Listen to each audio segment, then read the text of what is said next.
Europe 1, le 22-30. L'écho du jour, Jean-Michel Duez. Bonsoir Brice Rocher. Bonsoir. Vous êtes le PDG du groupe Yves Rocher. Vous avez réalisé l'an dernier un chiffre d'affaires de 2,1 milliards d'euros. Vous employez 15 000 personnes, dont 7 000 en France. Votre capital est à 96% familial et vous venez d'entrer à 51% dans le capital d'un groupe turc de cosmétiques, Flormar. Vous êtes par ailleurs associé à TF1 pour une chaîne beauté. Yves Rocher, ce sont 8 marques, dont Petit Bateau. On ne le sait pas forcément, mais il faut le rappeler. Et vous aimez à dire que vous êtes un groupe rentable, ça c'est bien, et indépendant. Alors c'est quoi pour vous l'indépendance ? L'indépendance, comme vous venez de le dire, c'est avant tout un groupe familial qui est possédé à plus de 95% par la famille Rocher. Et c'est une indépendance, d'abord, c'est un actionnariat stable, donc c'est une vraie force dans le contexte actuel. Nous ne sommes pas soumis à la pression des marchés, ce qui nous permet d'envisager l'avenir sereinement avec une vision moyen-long terme et donc pas soumis à la dictature court-termiste des marchés. C'est surtout ça l'indépendance pour moi aujourd'hui. Si vous étiez présent en bourse, vous n'auriez pas cette indépendance. Exactement. Ouais. Alors vous avez un plan à 3 ans, puisque vous aimez travailler sur le long terme, qui prévoit un développement en dehors de la zone euro, notamment les marchés russes et la Chine. Ce sont des marchés importants pour vous ? Oui, alors très important. Le contexte du groupe Yves Rocher aujourd'hui, c'est assez simple. Nous réalisons les 2 tiers de notre chiffre d'affaires en zone euro. Notre objectif, c'est véritablement de rééquilibrer le mix de chiffre d'affaires entre les marchés matures et les marchés à fort potentiel. La raison est simple, c'est que la croissance se fera essentiellement sur les marchés à fort potentiel. La Russie aujourd'hui, c'est notre 2e pays après la France, donc c'est un pays sur lequel nous allons continuer à capitaliser, qui se porte très très bien. Et évidemment l'Asie est une région qu'on est obligé de regarder de par ses perspectives, à commencer par la Chine. La Chine, c'est assez simple, j'évoquerai tout simplement 3 raisons. La taille du marché, elle est considérable. Les fondamentaux, ils sont solides. On parle d'un ralentissement de la croissance, certes, mais enfin, c'est une croissance de 6 à 8%. Ouais. Si on avait ça en zone euro, je pense que tout le monde serait très heureux. Et puis, c'est un marché qui est encore très largement fragmenté. Une population jeune qui va vieillir, qui va avoir accès à la santé, accès au crédit, une augmentation de l'urbanisation, etc., etc. Tout ça mène vers plus et converge vers plus de consommation. Donc, pour toutes ces raisons, la Chine est un marché sur lequel nous allons opérer et nous allons travailler fortement dans les 3 et les années suivantes. L'idéal, vous, ce serait 50-50, 50% dans la zone euro, 50% en dehors, c'est ça ? Oui, complètement. Ouais. Est-ce que vous allez distribuer en France les produits turcs Flormar ? Ce sont des produits à bas prix. C'est pas l'objectif. L'objectif, en fait, l'acquisition de Flormar, c'est d'abord une marque Flormar qui vient compléter le portefeuille de marques cosmétiques du groupe Yves Rocher. C'est une marque qui a un positionnement très fort puisque c'est un catégorie killer sur son segment. C'est une marque de maquillage qui est numéro 1 sur son marché en Turquie, 50% de part de marché sur le vernis à ongles. Donc c'est vraiment une marque très fortement implantée. Nous avons acheté cette marque, c'est aussi pour répondre à cet objectif d'internationalisation du groupe Yves Rocher et donc de mieux répartir ce mix de chiffre d'affaires. Donc, bien sûr que nous allons développer des tas de synergies avec cette société Flormar et nous allons travailler sur des aspects comme le digital, l'internationalisation, à commencer par implanter cette marque en Russie pour justement contribuer à ce rééquilibrage de mix de chiffre d'affaires. Mais pas en France, c'est pas l'objectif. Sauf si une opportunité se présente, mais ce n'est pas l'objectif premier. Le digital, vous réalisez 10% de vos ventes sur Internet. Là aussi, c'est un secteur que vous voulez développer. C'est primordial, ça. Oui, c'est primordial. Alors, Internet, c'est quand même... d'abord, c'est un phénomène de société, Internet. Ouais. C'est 2 milliards d'utilisateurs dans le monde, la moitié sont des acheteurs. Si on prend les ventes 2011, elles s'élèvent à peu près à 600 milliards d'euros. Et ma conviction, c'est que c'est véritablement un média, c'est même au-delà d'un média, qui va venir bouleverser le marketing tel qu'on le conçoit aujourd'hui.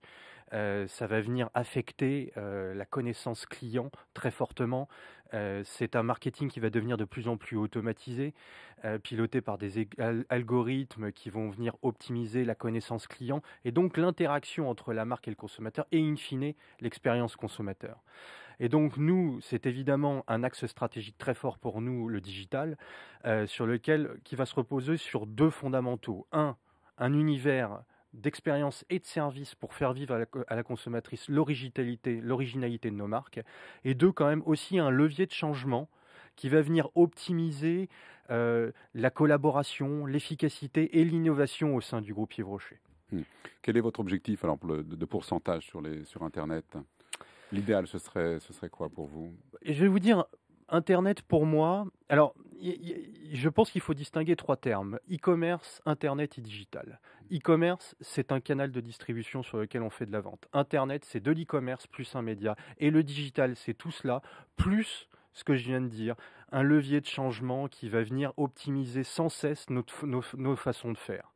Donc, ça va venir bien au-delà qu'un simple chiffre d'affaires ou une simple part de chiffre d'affaires. Ça va venir contribuer à améliorer l'expérience client, mais au sein de nos boutiques, pour être très concret, ou au sein de la vente directe, à travers les réunions à domicile, ça peut devenir un outil d'aide à la vente, etc. C'est mieux connaître votre clientèle, finalement. C'est mieux connaître notre clientèle, c'est lui faire vivre l'originalité de nos marques. Donc, évidemment, on va chercher de la croissance. Aujourd'hui, c'est plus de 200 millions d'euros de chiffre d'affaires. D'ici 5 ans, c'est d'aller bien au-delà d'un doublement de ce chiffre. Mais ce n'est pas que ça. Ça va bien au-delà de ça. Alors Yves Rocher, évidemment, c'est un groupe de naissance bretonne. Vous avez 3 usines d'ailleurs en Bretagne. 80% de votre production totale est réalisée en France. Alors vous avez finalement résolu la question du coût du travail. Il n'est pas si cher que ça en France, le coût du travail? L'industrie cosmétique n'est pas tant que ça une industrie de main-d'œuvre, même s'il y a une main-d'œuvre assez conséquente. Il faut savoir que dans le coût complet d'un produit, c'est à peu près 65% de part achat et 35% de part industrielle. Donc, on relativise de ce point de vue-là la compétitivité, même si elle est fondamentale et nécessaire dans tout business, et même pour les cosmétiques. Je dirais que dans le but d'internationalisation de notre groupe, vous l'avez dit, 85% de notre production est faite en France aujourd'hui. C'est un mix qui doit évoluer aussi. Pour la simple et bonne raison, on l'a dit tout à l'heure, notre deuxième pays, c'est la Russie. Si le rouble en Russie dévalue de 30%, mes coûts, eux, qui sont en euros, ne dévaluent pas. Donc une part de la production, un futur, se fera en Russie, mais pour le marché russe? Pour le marché russe, exactement. Même chose en Chine, alors. Voilà, exactement. Nos usines en France ont vocation à servir les pays en zone euro, parce que là, nous ne subissons aucune variation monétaire, mais en dehors de la zone euro, ça fait du sens de produire localement. Une dernière question, vous voulez faire de petits bateaux le Ralph Lauren de l'enfant. Alors c'est une jolie formule, mais concrètement, qu'est-ce que ça veut dire? Le Ralph Lauren de l'enfant, c'est une façon de dire que Petit Bateau a de très très belles perspectives devant lui. C'est une marque qui est absolument magnifique, plus que centenaire, créée en 1893, qui a été créée par Étienne Valton. Vous avez racheté donc? Qu'on a racheté en 88. C'est une marque qui, à l'origine, est une marque innovante. Je vous rappelle que c'est le fils d'Étienne Valton, Pierre Valton, qui a inventé la fameuse petite culotte en entendant cette fameuse chanson « Maman les petits bateaux, pourquoi ont-ils des jambes ?» Donc il a juste coupé les jambes des caleçons longs, si j'ose dire. Et puis il a aussi changé la matière. Il est passé de la laine au coton, une matière rêche vers une matière beaucoup plus qualitative, soyeuse, agréable à porter, etc. On l'a racheté en 88. Qu'avons-nous fait depuis? On l'a redressé. On s'est véritablement focalisé sur la marque, parce que pour moi, avant toute chose, c'est les marques qui font la différence et c'est là-dessus qu'il faut se focaliser. Et puis, on l'a rendu beaucoup plus retail. En fait, c'était une marque qui était vendue à travers des réseaux wholesale. Aujourd'hui, les 2/3 du chiffre d'affaires sont faits à travers le retail. Et c'est une marque aussi qu'on a rendue intergénérationnelle, puisque c'est une marque enfant, mais il y a aussi des adultes, à commencer par moi, qui portent du Petit Bateau. Donc, c'est une marque magnifique parce que c'est une marque qui a une histoire. Elle fait partie du patrimoine français. C'est une maison française, Petit Bateau. Et moi, j'aime à dire que c'est les marques qui font la différence. Prenons un exemple très concret. Je pense sincèrement que dans les pays matures aujourd'hui dans lesquels nous vivons, les gens ont conscience que ça allait être plus dur demain. Des mesures d'austérité, baisse du pouvoir d'achat, etc. Ils ont aussi conscience qu'ils n'ont qu'une vie. Et ils ont envie d'en profiter de cette vie-là. Et finalement, les marques, elles sont là pour ça, pour répondre à ce besoin, à ce désir.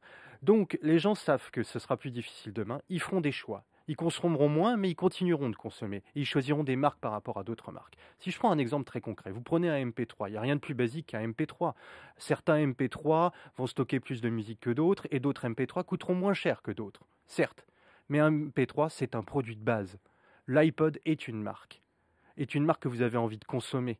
Quand vous achetez un iPod, vous faites partie d'une communauté. Ça dit quelque chose. Donc l'avenir est aux marques bien identifiées. L'avenir est aux marques incarnées. L'avenir est aux marques qui sont capables de créer de la différence, qui sont capables de générer de l'émotion et de donner du sens. Si vous êtes capable de faire ça, là, vous avez gagné de mon point de vue. Donc finalement, vous êtes un entrepreneur heureux.